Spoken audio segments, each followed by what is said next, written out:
Bonjour! Bonjour Anaïs et Bonjour, Eric. salut, salut, bonjour à tous. bonjour tout le monde. Bienvenue dans cette 6e journée du sommet de tous les possibles où nous allons aborder le sujet de je crois ce que... Non, je vois ce que je crois. Pas que je me trompe. Je vois ce que je crois. Et donc voilà, je suis ravie de vous retrouver pour cette 6e journée. Donc ici, si jamais vous n'avez pas vu les conférences ou si vous n'avez pas eu le temps de les voir, enfin sachez qu'elles sont disponibles 48 heures. Et pour celles qui sont passées au début de semaine, vous pouvez bénéficier d'un coffret, le coffret de tous les possibles sur le site sommetdetouslespossibles.com. Un coffret qui vous revient à moins 50% avec le code de Anaïs Sommet et le code de Eric Sommet.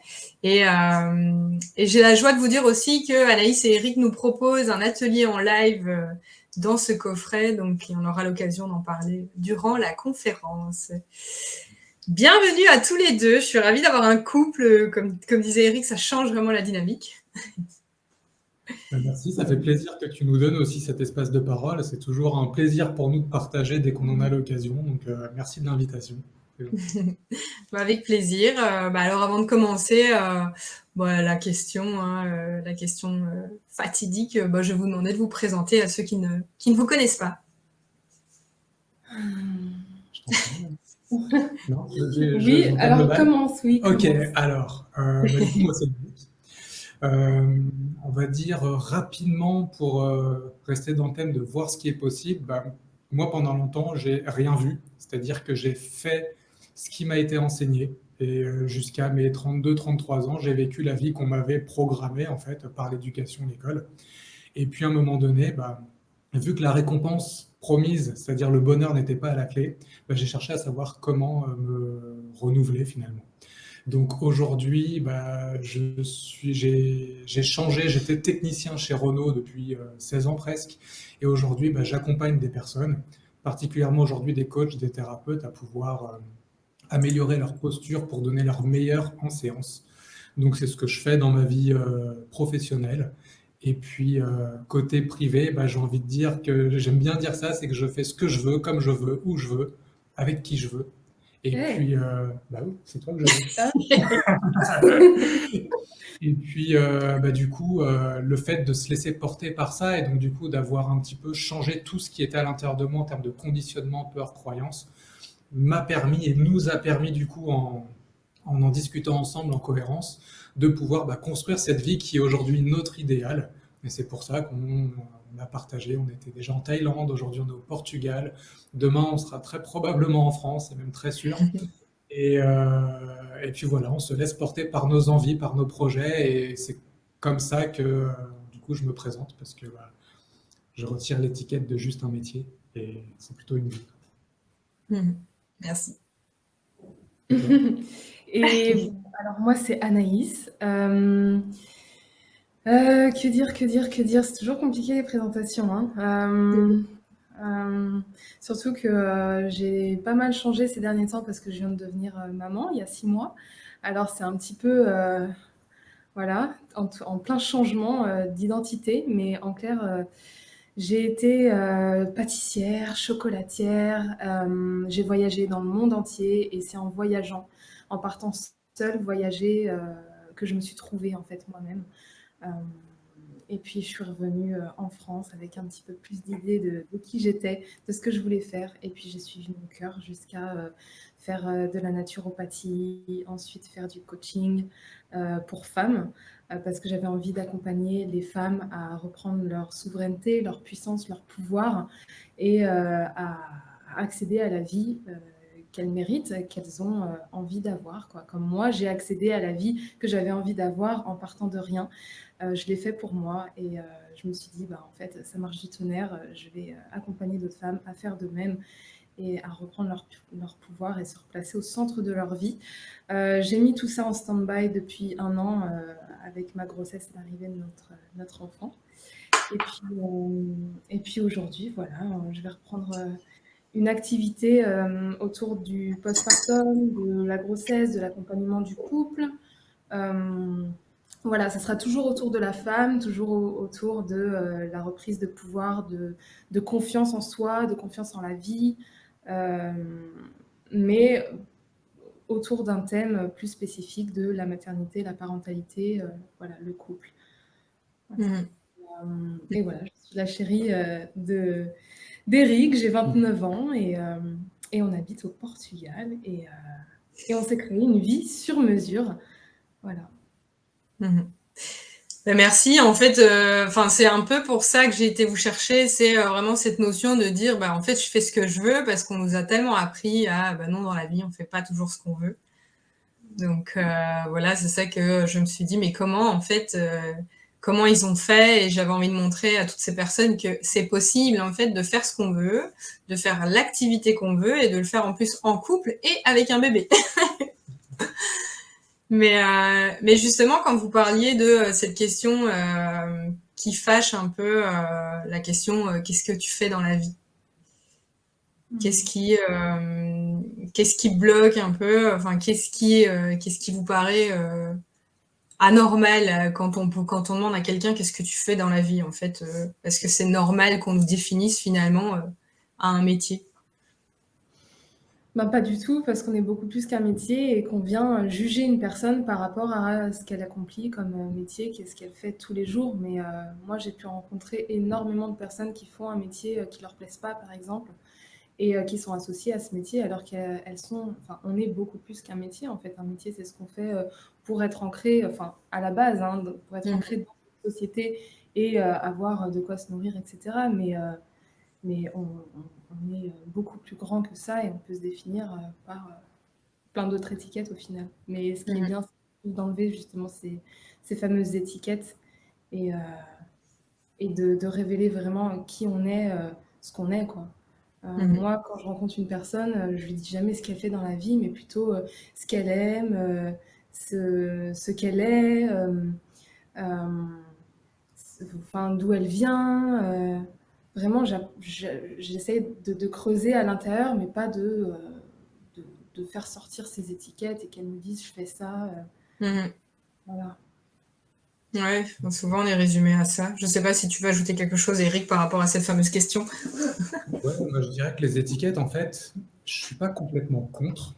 Mais le problème, c'est qu'aujourd'hui, comme tu dis, elles viennent nous définir. C'est-à-dire que par cette étiquette, on vient exprimer ce qu'on est entièrement. Alors que, comme disait très justement Anaïs, on est bien plus que ça. Et souvent, l'étiquette, c'est très souvent un métier. Je suis thérapeute, je suis technicien, je suis infirmière, voilà. Alors que, du coup, la plupart du temps, si on pose bien un petit peu si on décompose, tu ça à peu près 8 heures par jour, donc juste un tiers de ton temps, globalement. Et puis à côté de ça, tu te définis aussi par des qualités ou des défauts. Donc, tant que c'est des qualités, ça va à peu près, mais tu peux te dire que tu es impatient, que tu es désordonné, que tu es buté, que tu es... Voilà, tout ça. Et souvent, on se rend compte que ça, ce n'est qu'une expression de ce qu'on vit. Et parce qu'on nous a appris aussi plein de choses comme le...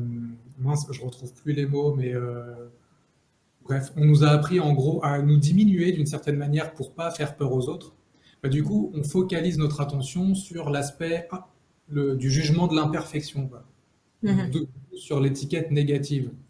Et finalement, c'est ça qu'on apprend petit à petit à retirer, parce que ces étiquettes, ça crée un petit peu comme des lunettes, comme des filtres devant nous. Et du coup, on ne peut plus s'exprimer tel qu'on est, parce que ça passe toujours à travers ces filtres, et on voit l'extérieur, notre vie, à travers ces filtres aussi. Donc, ce qui crée énormément de limites.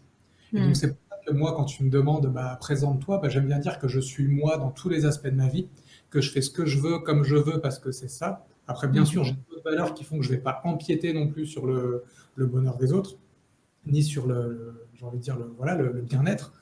Mais par contre, les étiquettes sont utiles. Et c'est pour ça que quand on regarde ma bio sur Instagram, par exemple, puisque c'est là qu'on s'est connus, je dis que je suis coach et papa-preneur. En fait, pour moi, l'étiquette sert à déterminer comment est-ce que toi et moi, on va communiquer. Et ce n'est pas une limite, c'est juste une voie d'expression. Sinon, on partirait vraiment beaucoup tout le temps dans tous les sens et on ne se comprendrait plus. Et tu vois, nous, aujourd'hui, on est couple, parce que quand on se parle comme un couple. Et ça implique ce que ça implique pour nous, et ainsi de suite. Donc voilà ce que j'aurais à dire sur l'aspect étiquette, définition, métier et les limites associées finalement. Ouais, Et au niveau de son métier, en fait, moi, j'ai appris vraiment à travers tout mon parcours que mon métier, c'est moi, en fait. C'est qui je suis. Mm. Je mets ce que je suis dans ce que je fais. Et donc, mon métier, c'est moi, en fait. Donc, si j'explique mon métier, j'explique aussi qui je suis et vice-versa. Oui, comme tu le dis, tu aides les femmes à reprendre leur pouvoir, mais là, par rapport à ce que tu as vécu vis-à-vis de ta grossesse, maintenant, tu as envie de proposer des accompagnements par rapport au Exactement. Je postpartum. transmets que ce que j'ai déjà vécu, Mhm. mon expertise, en fait. Ce par quoi je suis passée, que je maîtrise. Je parle pas de ce que je ne connais pas, en fait. Et Mhm. voilà. Et on peut toujours, moi, c'est vraiment, je mets un point d'honneur là-dessus, on peut toujours accompagner quelqu'un, par exemple, on va dire de A à Z, et ben moi, je me trouve à D, et ben je peux accompagner une personne qui est à B, par exemple. Mhm. Donc, on peut toujours accompagner quelqu'un qui cherche à parcourir le chemin qu'on vient de parcourir, Mhm. ou d'expérimenter ce qu'on a déjà expérimenté. Mais je trouve, enfin après, je sais pas si c'est peut-être personnel. Je trouve que les personnes qui ont vécu quelque chose et qui le transmettent ou qui accompagnent les personnes, je trouve que c'est les meilleurs enseignants. Enfin, je sais pas si c'est vraiment le terme. Euh, En fait, enfin, je sais pas, je voudrais pas dénigrer tout ce qui est psychanalyse, thérapie, mais il y a vraiment des accompagnements dans le coaching que je trouve vraiment d'une valeur inestimable parce que, par exemple, toi qui aides les femmes à reprendre le pouvoir, t'es passé par des relations toxiques, t'es passé par des étapes qui t'ont permis de et, Eric, toi qui dit bah moi dans la vie je fais ce que je veux, voilà, t'es passé par plusieurs étapes et tu peux aider les personnes qui veulent se créer leur activité et leur vie. C'est Donc, ça exactement le mhm, principe, en fait, c'est qu'à tout moment de notre vie, on est capable de transmettre quelque chose et que la plupart du temps, on se focalise sur tout ce qui nous reste à expérimenter et à apprendre, Mm. en se disant je serai jamais capable, j'en saurai jamais assez, je serai jamais assez formé, et ainsi de suite, en oubliant finalement tout ce qu'on a déjà vécu, tout ce qui est déjà acquis, tout ce qui est déjà imprégné à l'intérieur de nous et qu'on est capable de transmettre. mhm, Dans ce sens-là, moi je rejoins complètement Anaïs, je travaille là-dessus aussi. Euh, c'est que, bah, en gros, enfin pour moi en tout cas, tu ne peux accompagner quelqu'un profondément que par rapport à ce que tu as déjà expérimenté dans ta vie. Tu vois, moi j'aime bien dire que bah, tu vas pas apprendre à quelqu'un à être un as du piano si tu n'en as jamais touché un. mhm. Après, il y a tout plein de nuances qui arrivent par là, hein, mais Ouais. c'est un peu l'idée, quoi. Et comment vous avez fait pour être là où vous en êtes aujourd'hui, toi qui étais dans ton parcours, Anaïs de chocolatière pâtissière et Eric qui travaillait chez Renault, comment est-ce qu'aujourd'hui vous vous êtes dit, bah, là, voilà, comment vous êtes arrivé là où vous en êtes aujourd'hui? Pourquoi est-ce que justement vous n'avez pas suivi cette voie hein, de vous dire bah voilà j'ai un job et je vais le garder jusqu'à ma retraite, hein, tout va bien. Parce Qu'est-ce qu'on qui a s'est passé? notre cœur plutôt, et cette petite voix en fait, plutôt que nos peurs, hein, tout Mhm. simplement. Ah oui, mais si je fais autre chose, je vais ne plus être en CDI, et puis je vais avoir du mal à payer ma maison, et mon appart, et mes crédits, et tout ça, et tout ça. Et en fait, on a fait taire cette petite... Enfin, moi, personnellement, j'ai jamais, presque jamais pour ça, en tout cas, écouté cette petite voix du mental qui essayait de me mettre des bâtons dans les roues. Et j'ai toujours fait... en fait, euh, j'ai toujours cherché à être la plus heureuse possible. C'est ma mission aujourd'hui. Et mon fil conducteur de toute ma vie, en fait, c'est si tu n'es pas heureuse, là, tout de suite, c'est qu'il y a quelque chose qui bloque. Donc, Mhm. cherche ce qui bloque et change-le. Voilà. Donc, souvent, c'est vrai que bah, on peut être dans une relation qui est tumultueuse, etc., que ce soit avec des amis ou de la famille ou un copain, une copine, avec le travail. Voilà. Il suffit toujours de chercher la source de nos angoisses, notre stress, et puis de le changer, quoi, parce que on a une multitude de possibilités. Et moi, voilà, j'ai toujours pensé ça. À chaque fois que j'ai été mal dans un métier, alors j'ai toujours suivi mon cœur, j'ai toujours été attirée par faire plusieurs choses. J'ai été dans la pâtisserie au début parce que j'adorais faire ça. Et à partir Mhm. du moment où ça me plaisait plus, je me suis posé une question. J'ai fait ah là, ça vibre plus autant. Là, ce matin, j'ai pas envie d'aller au boulot et ça dure depuis un mois. C'est qu'il y a quelque chose qui cloche. Donc je suis allée en chocolaterie. Au niveau des horaires, c'était plus simple, etc. Ça allait à un moment. Et puis, rebelote. À un moment, ça me plaisait plus. Alors, j'ai arrêté et puis je suis allée chercher autre chose, quoi. Et ainsi, jusqu'à à chaque fois changer. Voilà, naturopathie. J'ai découvert en naturopathie un monde extraordinaire qui m'a ouvert les portes pour faire ce que je fais aujourd'hui. Et peut-être que ce que je fais aujourd'hui, c'est en train de m'ouvrir des portes pour ce que je ferai demain. C'est à chaque fois, en fait, on est en perpétuelle évolution, changement en tant qu'individu. Et c'est l'histoire de notre vie, en fait, de notre incarnation sur Terre. C'est de sans cesse se transformer, s'améliorer, évoluer. Donc quand nous, on évolue et quand on change, notre activité, elle change avec nous. Vu que on part du principe que ce qu'on fait, c'est ce qu'on est, et vice-versa. Ben, du coup, je ne peux pas changer moi sans que mon activité ne suive. Donc, tout simplement, c'est faire suivre son activité en même temps que son propre développement à soi. Pour moi, c'est comme ça que je fonctionne. Donc, à chaque fois que j'ai changé beaucoup, que j'ai fait un gap à l'intérieur de moi-même, bah, mon activité a fait un gap aussi, 350 degrés, 360 ou autre, hein, parce que je suis passée d'extrême à un autre, quoi. Voilà, et c'est à chaque fois suivre son cœur, et parce que si on ne suit pas son cœur, on se retrouve dans le mur, forcé à faire des choses par soi-même, hein, qu'on n'a pas envie de faire. Et moi, ma mère m'a répété toute ma vie, toute mon enfance, tu ne feras pas toujours ce que tu veux dans la vie. Et ça m'a toujours mis une boule au ventre. Et je l'ai toujours regardé, je me suis pris des tartes. Hein. J'ai toujours regardé et je lui ai toujours dit, moi, je ferai ce que je voudrais dans la vie. Enfin, et elle était tellement énervée parce que peut-être qu'elle n'a pas réussi à faire ce qu'elle voulait dans sa vie. Donc, c'est pour ça que voilà, je me suis pris des tartes. Mais aujourd'hui, je fais ce que je veux dans ma vie et elle est tellement heureuse pour moi et moi aussi. Mais j'ai envie de rebondir là-dessus parce que c'est marrant parce que je suis passée aussi par la pâtisserie et d'abord par l'enseignement, la pâtisserie, et puis je me suis rendu compte que rester enfermée dans un atelier, c'est pas ça que je recherchais. Et justement, donc là maintenant je me lance dans ce domaine du développement personnel, du coaching, je vais me former à la naturo, c'est vraiment aussi des domaines qui me parlent beaucoup. Mais qu'est-ce que vous avez envie de répondre par rapport à cette étiquette qu'on donne d'éternel insatisfait, quand on a tendance à toujours changer notre voie ou à changer de programme ou... Voilà. Pour moi, cette étiquette, comme tu dis, c'est une étiquette. Donc, c'est quelque chose de figé qu'on a mis sur toi. Et c'est aussi un jugement de valeur, quoi. Parce que dans l'éternel insatisfait, on entend, c'est pas bien. Parce que du coup, tu n'es pas posé, tu n'es pas stable, tu es quelqu'un en qui on ne peut pas avoir confiance. Tu es quelqu'un qui cherche la perfection alors que, on est tous imparfaits, blablabla. Alors que si on regarde bien autour de soi, la vie n'est que mouvement et impermanence.